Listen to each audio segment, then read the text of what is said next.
To good morning, everyone. We are here live with a bunch of real estate agents on a Saturday morning talking about what's happening in the rental market, what questions to ask at an open house today. I've got Stevan Bubalo. Stev, how are you this morning? Good, thanks, guys. How's everyone doing out there? Good. How are you? Good, thanks. And From the hills, the famous the northern beaches, hey? and Definitely. so. Oh, hang on. I'm still on the phone with you guys. Sorry, I've got to hang up. There you go. And guys, Paris and Baz, real estate agents from the Norwest Business Pass, and Maran Gurev, how are you this morning? Good. How are you? Good. So, guys, let's talk about your end of the market with rentals and stuff like that. What's happening out there? Because I think through COVID, you were just saying before, Anmal, it's been really interesting. The rental market hasn't operated like it's operated the last 3, 5, 10, 15 years. What are you guys seeing in that part of the market? Absolutely. Okay, so there's two emerging trends. One of the ones we've seen is that those that were renting commercial premises and say their leases were coming up for expiry, they are now pursuing sort of the higher end of the market properties where they're using part of it to run their business and using the expenses of the rent to offset their business costs as well. So they're making a saving from commercial rents. They're working from home, as a lot of people are, and they're using that from whatever the way that they're structuring their tax. A lot of the tax returns, they're including that portion of the rent within that as well. So there's been a good demand in those kind of properties. And the second thing that we've noted is a lot of those that have sold now. So obviously, talking about the market in general, there is that sort of, as everyone talks about, whatever happens, but there is that talk of the cliff at the end of the job keeper and the job seeker finishing. Yeah. Those people that have sold now, getting a good result on their properties, are going on short-term rent to wait for the market to drop further in their favour and to try out a new area which they may not have had the chance to otherwise. Yeah, and we're saying that with the new listings we've got coming up, the vendors are looking at selling and renting the short term. So cash is going to be king in the short term as well. So, interesting times ahead. And the third thing that we've also noticed in terms of rents, when we've gone, so those that are, say, for example, the current tenant has left the property and we're releasing the property, the owners has been sort of saying, well, look, let's not try to increase the rent. Let's just keep it at whatever the tenant was paying. And let's just at least be able to get that, because obviously in their mind, they're thinking that the rents have gone backwards because a lot of tenants have asked for rental assistance as well. However, when we're taking those properties to market, we're ending up getting anywhere from $30 to $50 to $80 even. More. But creating a bit of competition. So because it's considered cheaper at the previous rent. Yeah. Wow. There you go. What about you? Yeah, right. But you know what's interesting? Yeah. Have we got you, Mark? We lost you. No. So, Stephen, what have you seen? Yeah, so look, I mean, Mark could probably comment a little bit better on the commercial side of our management business, but definitely look, with the residential side of our leasing department, last month we had a huge month, 59 properties leased throughout the leasing team last month. So really big. I think there's a few factors coming into play there. One was obviously with COVID earlier in the year, such an unexpected time frame, no doubt, as it was here on the beaches, as it was there for you guys in the hills. But just such a how can I put it? A nervous time, I should say, for landlords. So what a lot of landlords did, typically instead of putting rents up or perhaps maybe looking for a new tenant, they've been smart, and our management team advised them it's probably in your best interest to keep your tenant in place. The last thing you want to be doing is looking for a new tenant in this environment. So we did see a lot of property kind of that we would normally see transact not come onto the rental market, and we saw tenants staying into properties longer. And now I think as confidence has returned to our residential cycles, leasings are big. Leasings are doing really well.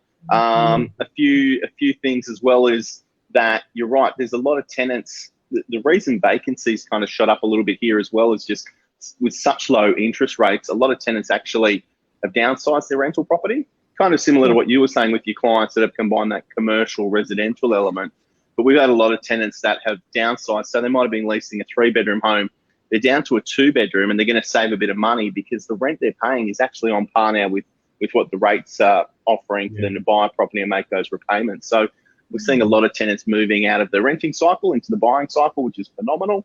And at the same time, landlords are looking after tenants quite well, which has been great. Yeah. So, yeah, the leasing cycle definitely moving a lot better.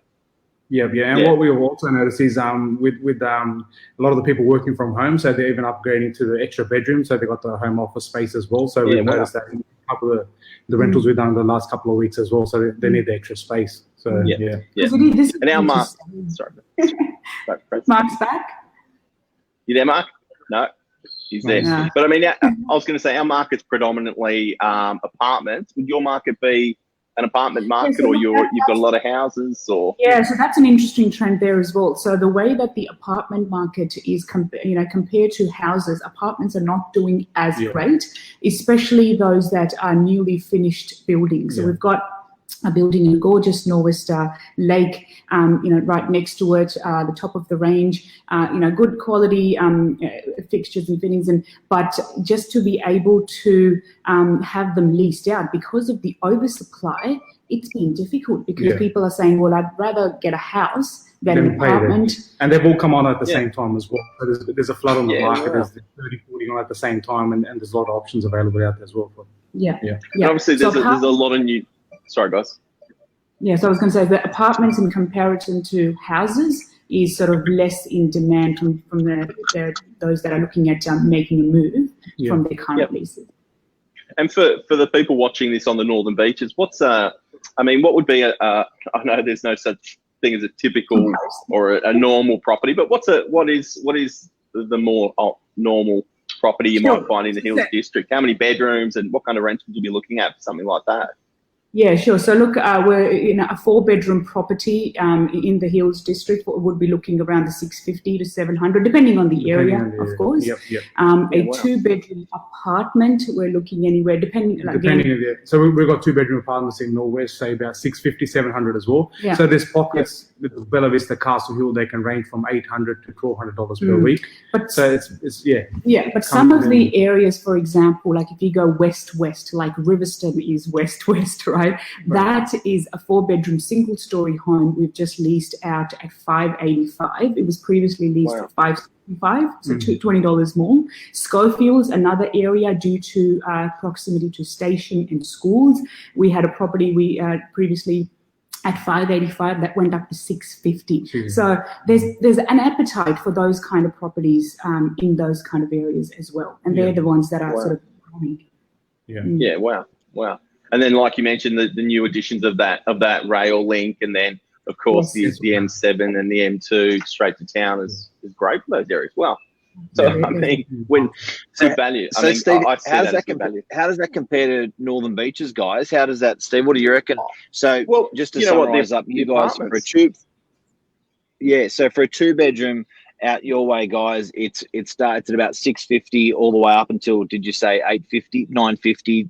Now, what was your max? Premium, premium. Premium. It's probably similar to DY. Hey, Steve. Yeah, it's not that far. Like, we're a nice 2-bedroom, 2-bathroom, single car property that's up to 10 years of age is leasing, from 630 to kind of 670. That's our range. We have a lot of that kind of real estate. Nice 3-bedroom apartments, probably another 100, 150 on top of that. So they're very comparable figures. One of the things, Mark, the comment that you made the other day with granny flats, that was, I can't believe a 2-bedroom granny flat is going up as much as 600s. When you were talking about that. They're superior to a 2-bedroom unit in a lot of ways because it's like a mini house, So you're not paying the price of a house, but you're one bedroom less. So these granny flats that people are doing are really nice, and they've often got their own street access, so you don't have to walk down the side of the house to get to them. They're on a corner position or something like that. Yeah, they feel like a little house, you know what I mean? So they do well. We've even done some around 720, and then also there's a little hack, guys, that you guys may have seen, which we spoke about the other day as well. I'll just repeat you're governed by 60 metres squared with a granny flat. But some of our clients have actually been a bit cheeky and done 2 balconies on them, one in the front, one on the back. And they've then done a 1.6, 1.8 metre fence around the balcony, and they've done a roof as part of the home coming out, the house roof coming out over the balcony, so it doesn't look unusual. And then they put a frameless glass in all the way around, so it created a sunroom or created like a guest room out of the balcony. So it was almost like a 3rd bedroom hack. Those ones rent for really well. Wow, that's big dollars. Yeah, because I mean, an average granny flat in this area is 380, 350, 380, 400 maximum. So wow. And they're 2-bedroom. They're 60 square granny flats. Yeah. But they're behind property. So if it's like a long block, and I think you've got to have a minimum of 600, don't you? Yeah, it depends on the suburb, but sometimes 500 or 600 square meters. Yeah. So but they're normally behind houses 450. But for rental. Today, obviously, we're covering a lot on rentals and the patterns of what's happening in the market for anyone who's just tuned in. Is there any other hacks or things that you guys would recommend? One that I love in the rental market and patterns that I've seen lately is if 18, 19-year-olds trying to get into the rental market, putting mum and dad on the lease as well, even though they're not going to live there. So often it's a bit scary for a landlord to take on an 18, 19-year-old, but suddenly when there's 2 40-year-olds on the lease, and then after they prove themselves after 12 months, take themselves off. That's another thing I'm seeing people do more and more. Are you guys seeing any consolidation with rentals? Are people actually... Have you find people trying, because what you're telling me is people are working from home, they're spending more money. So is there a trend where people are, trading out of the 2-bedder to 1-bedder because they're trying to save, or getting from a bigger house to a smaller house, or the other way? So bigger to smaller. I mean, look, there's those that are wanting to have that additional room for the office, but those that are sort of, there are downsizing as well, because they're saying that, what they can get in a better area, or those that are upgrading, they're saying, well, if I'm paying this much, I could get another room in that same price, depending on which way you're going for. Or go to a better area in the same price as well. That's right. Yeah. But in terms of the hacks that you were saying, one of the things that we've seen, if those that don't have rental history, is we're putting them on a 6-month lease, and some of these guys are paying 3 months in advance. So they're paying half of their term in advance. It's a 6-month lease, so the owner's happy because they've got someone in the property. These guys that don't have a rental history, they've got a chance to prove themselves. So there's those kind of trends as well. So there was a lot of initially the doubts from people, like when our investors were looking at buying and saying, well, what's going to happen? Should I make this investment? If they're going in houses and making investment in houses, we are seeing that they are still getting returns somewhat better. But if they're investing that money into apartments, that's where apartments have been affected a little bit more, where the returns hasn't been as high as what they were before, due to supply and demand mainly. Because all the got it. 60, 100 apartments coming up at all the same time. So so that's affecting them. What do you reckon, Steve? Northern Beaches? A little hack I've got for tenants if they're applying is, if you do have a rental history behind you, you've been great tenants previously, you might attend an open home and you turn up, and it's quite disheartening when there's 25, 30 other groups of tenants looking to secure the property. But a little tip is, and some people like to do it, some people don't, but just offer $5 more a week on your application, and you'd be amazed at how many people don't put on there, look, I'll pay you an extra $500. $500 over 52 weeks, $250. Do you know what I mean? It's the difference. But it could be the difference that makes you stand out above the other applications or gets you first consideration as a tenant on that application. And the time, if you miss that property, the time you have to take to go and see more and make an application, just put $5 on. That's a good hack. Yeah, but like the guy said, I think it's great if you don't have that rental history behind you. Yeah, take a 6-month lease. Absolutely, see if you can pay that 3 months or 6 months up front. It'll go a long way in helping you get into a property as a tenant. Definitely, I think it's great. Yeah, that's about it. I think here I can think of. All right, guys. before we wind up, is there anything else we can give as a pattern that we're seeing in rentals through this COVID period, or a hack we can give tenants for through this rental period? I think if you like it, apply. Go hard. Go hard. Absolutely. I agree with that. Yeah, if you like it, go for it. And right now is a great time to be a tenant. I'll be honest, the conditions here on the beaches, our rental cycle is very seasonal, and generally the winter months are the slower months. And then if you team that off the back of what COVID's, how that's slowed up the property market, I think if you're a tenant, it's a great time to shop around for another one, because landlords are definitely looking for good people out there. Well, you know what? I don't think we've always dubbed the term it's a seller's market or a buyer's market. We've always dubbed that term, but we've never really dubbed the term it's a tenant's market and it's a landlord's market. I do have to say, for the first time in my career, it's a tenant's market. Yeah, on the beaches anyway. Yeah, and in commercial even more so, 2x.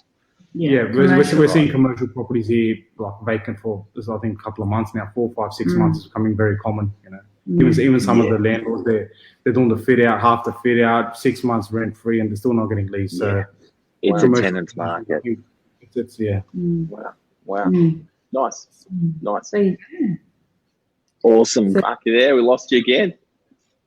Gotcha. So basically, to sum it up, houses are doing better than apartments. Good properties going as quickly as in the first open home. Those landlords that are advertising the prices as what it was leased at before, not trying to make it any increases, are automatically getting the increases because of the when it's priced demand. genuinely. People that much people interested in it. So it's a good time to buy an investment property. Get in there. Beautiful people. Thank you. Sorry about cutting in and out. Thanks to Telstra. Love ya. Perfect. Thank you. See you guys. See you See you, Prez. Good luck out there today, guys. Bye. See you, bro. Thank you. Bye.